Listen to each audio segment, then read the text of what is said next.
এলেম হলো সবার আগে। এলেম কার আগে ভাই? সবার আগে। যদি আমি জানি তাহলে মানার সুযোগ আছে, আর আমি যদি জানি না তাহলে আমার মানার সুযোগ নাই। একটা জিনিস যদি জানা থাকে, কোন না কোন একদিন আমি মানতে পারবো, সঠিকটা মানতে পারবো। আর যদি জানা না থাকে তাহলে অনেক সময় এমন হয় যে আমি একটা কাজ করতেছি, কিন্তু এই কাজটা ভুল হওয়ার কারণে যুগ যুগ ধরে এই ভুল কাজটাই চলতেছে। অনেক সময় হয় কি যে আমরা মানুষ তো স্বাভাবিকভাবে একটু বেশি অনুকরণ প্রিয়।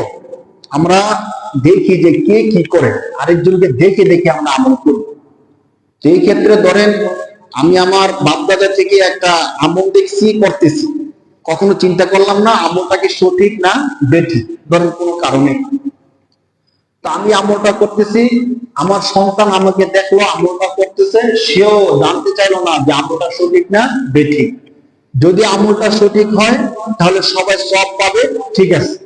আর যদি আমলটা ভুল হয় তাহলে সবার গুনাহ হবে, এবং আমি যে এত বছর ধরে আমলটা করলাম এর জন্য কোনো সব আমি পাবো না। সব ক্ষেত্রেই তো ভাই না।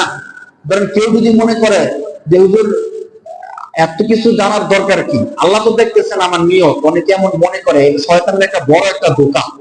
মানে মনে মনে ভাবি কি যে আল্লাহ তো মানুষের কি দেখে? নিয়ত দেখে।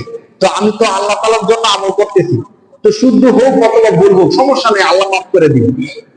মানে একটা ভুলের কারণে আমার নামাজ নষ্ট হবে, একটা ভুলের কারণে আমার উযু নষ্ট হবে এমন না, আল্লাহ মাফ করে দিবেন।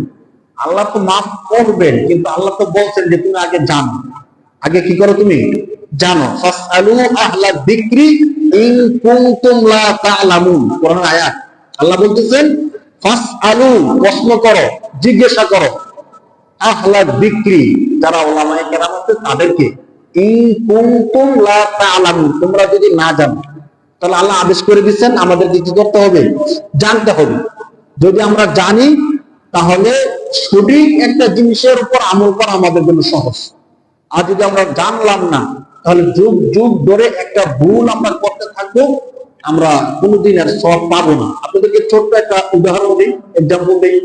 ধরেন মানে আমরা যারা মনে করি যে ভুল আমল করলে সমস্যা নাই, আল্লাহ তো মাফ করে দিবেন, আর একটা ভুলের কারণে কেন আমাদের নামাজ নষ্ট হতো? যারা আঞ্চলিক এলাকায় ছিলেন, থাকছেন, এক সময় মাছ ধরছেন, তারা একটা জিনিস খেয়াল করেন। ধরেন মাছ ধরতে গেছি, জাল নিয়ে গেছি, মাছ রাখার জন্য একটা পাত্রও নিয়েছি। এখন মাছ ধরলাম, হ্যাঁ সারাদিন মাছ ধরলাম জাল নিয়ে, আমার যে পাত্র আছে পাত্রের মধ্যে মাছ রাখলাম, আমার সব ঠিক আছে, জালও ঠিক আছে, পাত্র ঠিক আছে, আমি যে মাছ ধরছি মাছও ঠিক আছে, সত্যিকার মাছ ধরছি। কিন্তু একটা শুধু ভুল ছিল।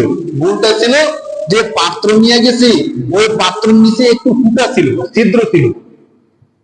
এখন দিন শেষে দেখলেন সারাদিন অনেক মাছ ধরার পরে বিকেল বেলা যখন দেখলাম যে আমার পাত্রের মধ্যে মাছ নাই। কিরে মাছ নাই কেন?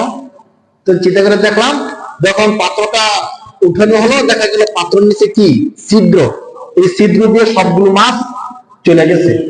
এখন আমরা কি কেউ বলবো যে এই ছোট্ট একটা ছিদ্রের জন্য আমার সবগুলো মাছ চলে যায়? তুই আমার জাল ঠিক আছে, মাছ ধরার উদ্দেশ্যে আসছি, মাছও ধরছি, সব ঠিক আছে, ছোট্ট একটা ছিদ্রের জন্য আমার মাছগুলো কি নাই? কেমন দেখা গেল? এই কথা যদি কেউ বলে তাকে বোকা বলবো না আমরা? বলেন যে তুমি ছিদ্রওয়ালা পাত্র নিয়ে আসলা কেন? তুমি আসার সময় তো ভালো একটা পাত্র আনার দরকার ছিল, যাতে মাছগুলো না যায়। সব কিছু করছো, জাল আনছো, নদীতে নামছো, মাছ ধরছো, সব ঠিক আছে, পাত্র কেন তুমি ছিদ্রওয়ালা আনলা? ওই জিনিসটা কিন্তু আমরা খেয়াল করি। কিন্তু নামাজের ক্ষেত্রে, ইবাদতের ক্ষেত্রে আমরা মনে করি কি যে এই ছোট্ট একটা ভুলের জন্য আমার নামাজ নষ্ট হবে, এই ছোট্ট একটা কাজের জন্য আমার ইবাদত নষ্ট হবে না, আল্লাহ মাফ করে দিবে। আল্লাহ যদি আমার সমর্থ থাকা সত্ত্বেও সব করছি, কোন একটা জিনিস কোনো কারণে পারি নাই, তখন আল্লাহ মাফ করবেন। কিন্তু আমাদের মসজিদে ইমাম সাহেব আছেন, মুয়াজ্জিন সাহেব আছেন, আশেপাশে মাদ্রাসা আছে, আলেম উলামা আছে, এই সব কিছু থাকা সত্ত্বেও আমি যদি মাসআলাগুলো না জানি, না শিখি, আল্লাহকে মাফ করবে বলেন? মাফ করবে না তো, যুক্তি তো বলে।